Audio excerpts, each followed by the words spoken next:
चलो next theory discuss करते हैं, पावर। पावर शक्तिमान देखते थे तुम लोग? नहीं देखते थे कोरोना शक्तिमान? में नहीं देखा। क्यों, वापस रिलीज हुआ था क्या? हाँ, मतलब वो रामायण का था। रामायण महाभारत तो हुआ था, शक्तिमान भी हुआ था। हाँ। तो उसमें है ना जो एविल था ना, एविल नाम तो सुना है ना, शक्तिमान। हाँ। उसमें हाँ शक्तिमान है। तो उसमें जो एविल है ना, वो हमेशा ये पावर से याद आया। तो वो एविल जो होता है तमराज किल्विश, ओके, उसका जो मतलब लेफ्ट हैंड बहुत ज्यादा पावरफुल सैनिक जो होता है ना, होता है डॉक्टर जैकॉल, वो हमेशा ऐसा बोलता है, पावर पावर ऐसे बोलता है। वैसे तुम लोग ने देखा नहीं है वो, तो मुझे पता ही है। शक्तिमान एवेंजर में आया ना, ऐसा कुछ था। नहीं रे, क्या क्या एवेंजर क्या? एवेंजर्स के साथ मतलब कोलैप्स कर रहा है। अरे मैंने क्या वैसा बताया? सर आपने कुछ स्टोरी में कुछ रखा अरे मैंने स्टोरी बोरी ऐसा नहीं रखा। मैंने है ना तुम्हें 8th क्लास में जब पढ़ा रहा था ना यहाँ पे, तो हमने कुछ डिस्कस किया था। तुम थे, मुझे पता है, ओके। हम यहाँ बैठे थे, ये टीशा बैठी है वहां, मैं बैठा था, और दिशा बैठी है वहां, तुम बैठे थे, और ऐसे डिस्कस किया था। कुछ मैंने बताया था, वो क्या बताया था पता नहीं, लेकिन उसका एक छोटा सा क्लिप बनाया था, और फिर मैंने बोला था लो सर अब शक्तिमान भी समझा रहे हैं, ऐसा कुछ बोला था मैंने, ओके। चलो सो डिस्कस करते हैं पावर। वैसे मुझे पता है कि तुमने नहीं देखा, क्यों? क्योंकि कल जो मैं नाम बोल रहा था ना, वो सारे शक्तिमान के नेम थे, गंगाधर, विद्याधर।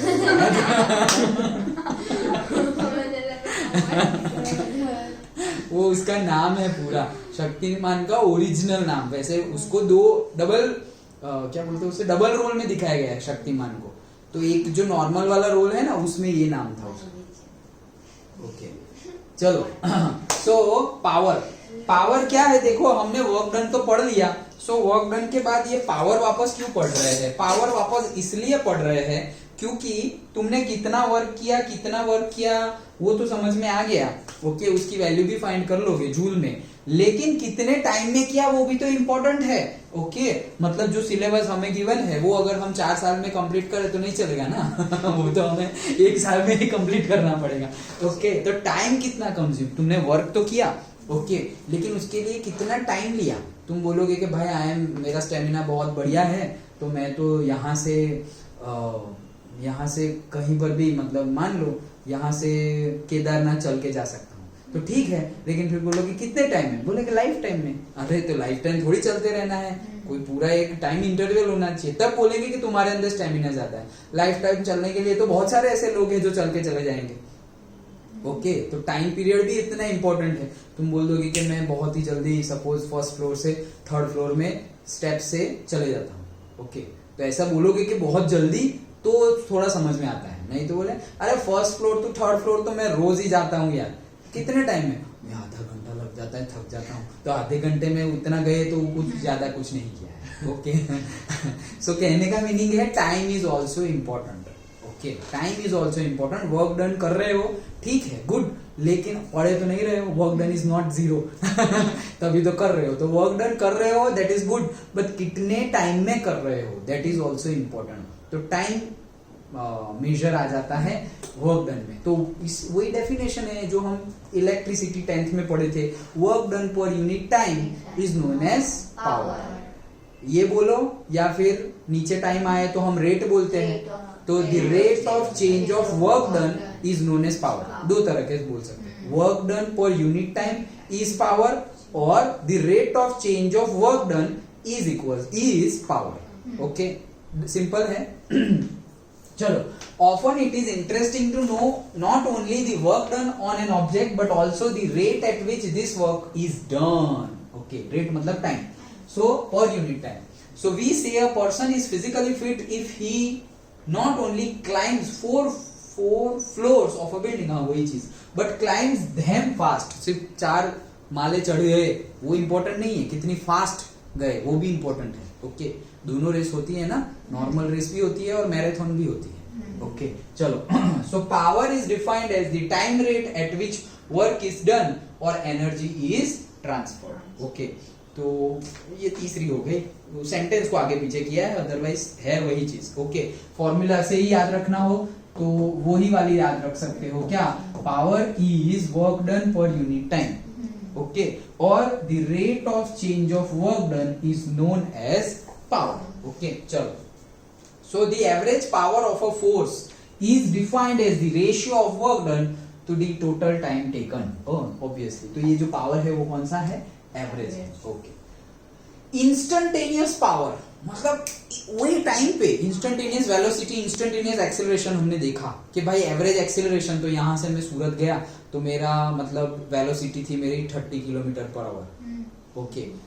तो क्या कंटिन्यूअसली 30 किलोमीटर पर आवर थी? नहीं, वो तो एवरेज थी 30, ओके। फिर वो तो कभी खाली मिला तो 100 भी चला गया, नहीं चलो इतना जल्दी 80 पे जाता है तो 80 पे भी चला गया, और कहीं पे चाय पीने रुका तो 0 भी हो गया। वो सब कुछ मिला के टोटल हो गया मेरा 30, तो एवरेज था। लेकिन कोई पर्टिकुलर इतने बजे तू कहाँ था, बोले कितनी स्पीड थी, इतने बजे तो मैं अंकलेश्वर में था और अंकलेश्वर में मेरी स्पीड थी 20 किलोमीटर पर आवर, बहुत ट्रैफिक था, ऐसे। तो वो हो गया इंस्टेंटेनियस, एक पर्टिकुलर टाइम पीरियड पर। तो ये हमने ढूंढा वो एवरेज पावर है, पर्टिकुलर टाइम पीरियड पर कितना पावर है। तो पर्टिकुलर टाइम पीरियड याद करो, इंस्टेंटेनियस वेलोसिटी, इंस्टेंटेनियस एक्सेलरेशन में पर्टिकुलर इंस्टेंटेनियस फाइंड करने के लिए हम क्या कर रहे थे, टाइम को कम करते जा रहे थे, छोटा करते जा रहे थे। तो यहां पर भी हम टाइम को छोटा करते जा रहे हैं, t टेंड्स टू 0, मतलब से 0.00001 उस टाइम पे कितना था वैसे बोलेंगे हम, याद है ना, वो हमने पढ़ा है, इसलिए ज्यादा उसमें नहीं जा रहे इंस्टेंटेनियस में। So the instantaneous power is defined as the limiting value of the average power as the interval approaches to 0. तो अगर t tends to 0 है, मतलब उसको हम क्या लिखेंगे, limit delta t tends to, ऐसे लिखेंगे हम, limit delta t tends to 0 delta w upon delta t that is equals to delta p, ऐसे डेल्टा पी और डायरेक्टली पावर बोलेंगे क्योंकि डेल्टा तो हमने यहीं पे बोल ही दिया है, ओके, ऐसे बोलेंगे डेल्टा टी टेंड्स टू 0। अब ये यहां से हटाए तो बहुत छोटा सा चेंज, तो हम बोल देंगे बहुत छोटा सा चेंज में बहुत छोटा सा time, okay, that is equals to power, okay. तो P is equals to very very, देखो तीनों में डिफरेंस है, ये तो हमारा एवरेज है, ये चेंज है लेकिन थोड़ा बड़ा चेंज है। जब तुमने ये डिफरेंस वाला लिख दिया, डिफरेंशिएबिलिटी हमने पढ़ा थोड़ा थोड़ा ऊपर ऊपर, ओके, तो वो एकदम छोटा सा टाइम पीरियड है, तो वो एकदम छोटे से टाइम पीरियड में ये आ गया, डन। सो उसी के लिए आगे गिने अगर हम, वर्क डन का फॉर्मूला तुम लिखो, फोर्स इनटू डिस्प्लेसमेंट, ओके, तो मैंने लिख दिया, लो चलो, डी वर्क डन क्या है हमारा, फोर्स इनटू डिस्प्लेसमेंट, तो भाई मैं लिख देता हूं क्या, एफ और से dr, ओके, फोर्स डिस्प्लेसमेंट, छोटा सा डिस्प्लेसमेंट dr, डन। तो वर्क की जगह वो लिख दिया, that is equals to D, T is equals to क्या है, पी, डन। अब देखो dr बाई dt क्या है, याद करो, वही चैप्टर सारे पहले वाले, dr बाई dt ये क्या है, डिस्प्लेसमेंट, हाँ, क्या, वेलोसिटी, याद करो, डिस्प्लेसमेंट का रेट ऑफ चेंज वेलोसिटी देगी, वेलोसिटी का रेट एक्सेलरेशन देगा, याद है ना।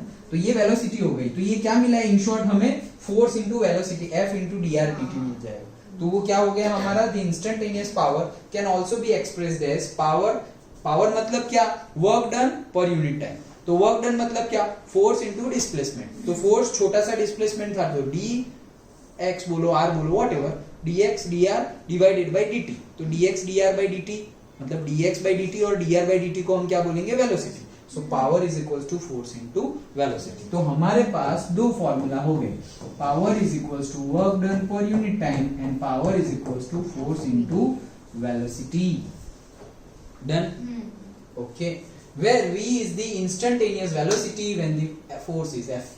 पावर लाइक वर्क एंड, ये सब तुम्हें पता ही है, तो थोड़ा फास्ट जा सकते हैं, फिर भी समझ में ना आए तो बताना। Power like work and energy is a scalar quantity, obviously scalar है, देखो यहाँ पे वर्क स्केलर है, टाइम भी स्केलर है, तो स्केलर ही होगा, ओके। यहाँ पे एफ वेक्टर है, वेलोसिटी वेक्टर है, लेकिन दो वेक्टर का मल्टीप्लिकेशन प्रोडक्ट हमने पढ़ लिया है, तो ये स्केलर होगा, ओके। सो उसका डायमेंशन एनालिसिस भी गिवन है। डायमेंशन एनालिसिस में कैसे करेंगे, ये वर्क डन का पता है ना, फोर्स का भी पता है, कहीं से भी जाओ, यहां से जाओ या यहां से जाओ, यहां से जाएंगे तो क्या करेंगे, जूल पर सेकंड, जूल को क्या लिखेंगे, न्यूटन इनटू मीटर पर सेकंड, बस अब लिखो। और इसको कैसे लिखेंगे, वही तो आया न्यूटन, वेलोसिटी का मीटर पर सेकंड, तो सेम ही आया। अभी न्यूटन को क्या लिखोगे भाई, न्यूटन को लिखेंगे m इंटू जी, तो m मतलब क्या kg और g मतलब क्या मीटर पर सेकंड का स्क्वायर। ये है मीटर और ये है सेकंड, तो ये आया हमारा पावर का। तो क्या है kg मतलब m1, ये लेंथ 2 है और ये 3 है। वेरी गुड, चलो। So in the SI unit it is called watt, ये हमें पता ही है, 10th में पढ़े थे वॉट। ओके, वॉट जब भी हम जाए तो मतलब बल्ब लेने जाओ तो हम बोलते हैं ना 15 वॉट का दो, 10 वॉट का दो, 0 वॉट का दो। 0 वॉट होता नहीं है, ये हमने ही ले आया है। 0 वॉट नहीं हो, 0 वॉट मतलब क्या, 0 वॉट मतलब क्या होता है यार। ओके, लेकिन तो 0 वॉट मतलब तुमने डाल दिया, लाइट दे रहा है और वो कंज्यूम कर रहा है कितना, 0। फ्री की एनर्जी कौन देगा रे। ओके, वो होता नहीं है, हमने बोलने में लेके आ गए हैं। वो एक्चुअली होता है 1 वॉट होता है, 2 वॉट होता है, 3 वॉट होता है, वैसे 3 वॉट तक होता है। 0 वॉट जो हम बोलते हैं ना उसमें 3 वॉट तक होता है। ओके, हाँ चलो। और तो ये हो गया watt. The watt is 1 joule, ये तो हमें पता ही है। 1 joule per second is equal to power 1 watt. ये जूल है, ये सेकंड है, सही ना। पावर तो 1 वॉट, ये 1 जूल पर 1 सेकंड, सब कुछ एक एक एक एक लिख दो। Okay, so 1 watt is equal to 1 joule per second. Done, so वो लिख दिया हमने। Now the unit of power is named after the James Watt, ये नाम से ही नाम दिया। One of the James Watt, one of the innovators of the steam engine. भाई इन्होंने ही स्टीम इंजन बनाया था। Okay, in the 18th century. Okay, 18th century में देयर इज अनदर यूनिट, बहुत सारे यूनिट है पावर के, हम जो है वो देखते हैं, बहुत सारे हैं। ओके, 2 तो देख लिए, 2-3 देख लिए, जूल पर सेकंड देख लिया, वॉट देख लिया, एक होता है किलोवाट आवर, जो हमारी इलेक्ट्रिसिटी जो लाइट बिल आता है वो किस में आता है, KWH। हमारा लाइट बिल जो हमारा बोलते हैं ना 1 यूनिट, तो 1 यूनिट मतलब किलोवाट आवर में है। ओके, तो वैसे ही है, वो सारे यूनिट होते हैं। चलो, there is another unit of power namely the horse power. Horse power भी होता है एक यूनिट, जैसे कार में यूज होता है ना। जैसे हम यहाँ बल्ब लेने जाओ, अभी गाड़ी लेने जाओगे तो क्या बोलेंगे, कितना वॉट कंज्यूम करती है, ऐसा तो नहीं बोलेंगे। ओके, तो हाँ बोलना हो तो बोल सकते हैं कन्वर्ट करके। ओके, लेकिन वो बहुत ज्यादा हो जाएगा, इसलिए हम क्या बोलते हैं, हॉर्स पावर। तो भाई ये बाइक का पावर कितना है, कितना जाती है, तो 5 सेकंड में 60 किलोमीटर की स्पीड ले लेती है ऐसे। ओके, तो हॉर्स पावर, BHP भी बोलते हैं, BHP break horse power. Okay, car में, बाइक में। ओके, ब्रेक हॉर्स पावर, पूरा नाम बोले तो हॉर्स पावर भी बोलते हैं। अगर तुम सपोज पानी की मोटर खरीदने जाओ, इलेक्ट्रिकल मोटर, तो तुम्हें बोलना पड़ेगा HP, कितने HP की चाहिए, 1 HP, 2 HP, 10 HP। तो वो क्या, तुम उतनी एनर्जी, वो पानी तो तुम्हारा ऊपर चला गया लेकिन उतनी एनर्जी उसने कंज्यूम की। ये बल्ब मतलब क्या, 15 वॉट, तो तुम्हें लाइट तो मिल गई, लेकिन उसने 1 घंटा अगर चालू रखोगे, 1 घंटा, तो वो 15 वॉट एनर्जी कंज्यूम हो जाएगी। 1 घंटे के लिए दिखाते हैं। अंडरस्टूड। ओके, तो वही चीज है। हाँ, so this unit is still used to describe the output of automobiles and motor bikes. Yes, we encounter the unit watt when we buy electric goods such as bulbs, heaters, refrigerators. Yes, AC में भी आता है ना, हम बोलते हैं ना कितना वॉट कंज्यूम करेगा। बोर्ड, ये बोर्ड कितना वॉट कंज्यूम करेगा। Okay, like that, electrical board. Okay, हाँ, सो a 100 watt bulb which is on for 10 hours uses kilowatt hour। तो जो बहुत टाइम के लिए जाए तो किलोवाट आवर हम यूज करेंगे। तो देखो 100 वॉट का बल्ब है और 10 घंटे के लिए उन्होंने यूज किया, तो कुछ नहीं, मल्टीप्लाई करना है। किलो वॉट का है, कितने का है, देखो कुछ करना नहीं है। 100 वॉट का बल्ब है, 10 घंटे के लिए चला है।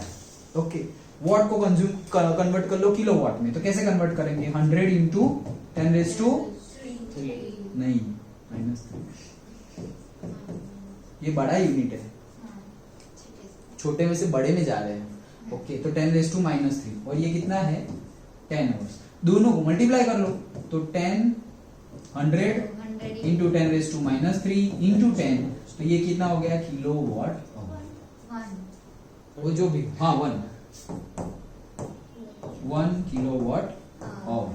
तो इतना अगर हम 100 वॉट का बल्ब 10 घंटे के लिए चलाया तो कितना हुआ, 1 किलोवाट आवर एनर्जी कंज्यूम है। अभी 15 वॉट के लिए गिनना होता है तो कुछ नहीं, 15 वॉट लिख लो। 15 वॉट कितने घंटे के लिए चलाया, 10 घंटे के लिए। ओके तो क्या करना है 15 इंटू 10⁻³ तो ये आ गया किलोवाट में, ये 10 आवर है तो कितना हो गया 15 इंटू 10 यहाँ से 10⁻² हो गया, नहीं 1500 नहीं, तो ये कितना हुआ 0.15 किलोवाट आवर। डन। ओके तो वैसे कन्वर्ट करते जाओ, कुछ नहीं है। हाँ तो 1 किलोवाट आवर, तो 1 किलोवाट आवर तो ये कितना हो गया 1000 वाट आवर। 1000 वाट आवर मतलब किलो बोल दिया ना हमने ऑलरेडी, इन्होंने बाद में कन्वर्ट किया है, हमने पहले ही कन्वर्ट किया। हेलोजेंस कितने वाट होते हैं? क्या क्या क्या हेलोजेंस कितने वाट? तो भाई होते हैं 100 200 बहुत हाई होते हैं। ओके शादी वाले तो और हाई होते हैं, खतरनाक वाले। ओके मतलब 4 घंटे चालू रखो तो गया इलेक्ट्रिसिटी बिल। ओके इसीलिए उसका अलग से मीटर लेना पड़ता है या फिर जनरेटर पे चलाओ। ओके जब शादी वाले घरों में वो नहीं फॉक्स लगाते एंट्री के टाइम पे, यहाँ एंट्रेंस पे बहुत ज्यादा कंज्यूम करते हैं। तो देखो ये हमारा आ गया है ओके 1 किलोवाट आवर। अब 1 किलोवाट आवर मतलब क्या, तो उसको जूल में कितना बोलेंगे तो कन्वर्ट करते जाओ। ये 1 किलो का मीनिंग क्या है 1000, 1 इंटू 1000। वाट मतलब क्या जूल पर सेकेंड। आवर मतलब क्या 3600 सेकेंड। भाई आवर मतलब उतना ही हुआ। ओके ये सेकेंड कट हो गया, तो ये कितना हुआ 3612 ओके तो यहाँ है डेसिमल 1 2 3 4 5 6 3.6 इंटू 10⁻⁶ जूल आ गया। डन। ओके तो वही चीज बोली गई है। Our electricity bills carry the energy consumption in units of kWh. Note that kWh is a unit of energy, not of power. याद रखना kWh किलोवाट आवर एनर्जी का यूनिट है, पावर का नहीं, क्योंकि पावर में आता है जूल पर सेकेंड और यहाँ पर तुम ढूंढ रहे हो सिर्फ जूल। kWh मतलब 1 kWh इज इक्वल टू आए ना 3.6 इंटू 10⁻⁶ जूल, तो 1 kWh is equal two joule. तो जूल तो एनर्जी का होता है, पावर का तो जूल पर सेकेंड होता है। तो वही बोल रहे हैं कि kWh is not a unit of power, it is the unit of energy. Done. Okay थोड़ा सा हम फास्ट गए I know, okay but easy था। Okay done. Power simply work done per unit time, उसका डायमेंशन फॉर्मूला भी देख लिया, what होता है, बहुत सारे फॉर्मूलाज होते हैं। हमने वॉट है एचपी बोल रहे हो, आया तो नहीं। ओके आया ही नहीं क्या, लिखा ही नहीं।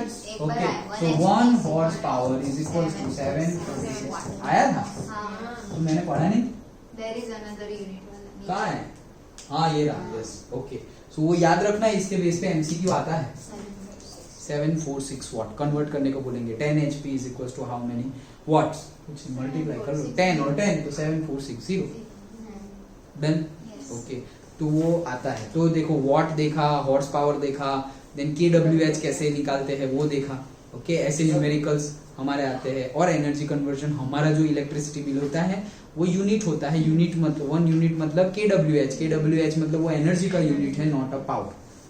तो मतलब अगर 1 हॉर्स पावर दे तो 746 वाट का बल्ब 1 घंटे चल सकता है? नहीं ऐसा नहीं। ओके ये वो टाइम तुम 1 घंटे चल सकता है, वहां पे तुम टाइम लेके आ गए। टाइम कब ला सकते हो, ये वॉट है। वॉट मतलब क्या जूल पर सेकेंड, तो उतनी एनर्जी कंज्यूम होगी पर सेकेंड। ये क्या है 746 जूल पर सेकेंड हो गया। तो 1 सेकेंड में अगर तुमने 1 सेकेंड भी ये चालू रखा, इतने वॉट का एक बल्ब है, ऐसा समझो। कितने वॉट का 746 वॉट का एक बल्ब है, बहुत बड़ा सा। ओके उसका मीनिंग क्या हुआ, तो उसका मीनिंग ये हुआ 746 वॉट वो पावर कंज्यूम करेगा। कैसे कंज्यूम करेगा, अरे 746 जूल एनर्जी वो कंज्यूम करेगा कितने टाइम में, 1 सेकेंड में। ओके तो तुम ऐसे निकाल सकते हो 1 सेकेंड में 746 जूल वो कंज्यूम कर रहा है। सो 3600 सेकेंड में कितनी कंज्यूम कर रहा है, सो 746 इंटू 3600 जूल इतनी एनर्जी वो कंज्यूम कर रहा है कितने टाइम में, इन 1 आवर। क्यों, क्योंकि 3600 सेकेंड लिया है इसलिए। तो 1 घंटे में वो इतनी जूल एनर्जी कंज्यूम करेगा। तो छोटा सा हमारा सपोज 10 वॉट का बल्ब है, तो उसका मीनिंग क्या है 10 जूल पर सेकेंड। तो 1 सेकेंड के लिए कितनी है 10 जूल। सो 3600 सेकेंड के लिए कितनी जूल एनर्जी यूज होगी, तो 36000 36,000 जूल एनर्जी यूज हो जाएगी 1 घंटे में पर आवर, क्योंकि ये सेकंड में है। समझ में आया? यस। पक्का? श्योर? तो इतना रखते हैं आज।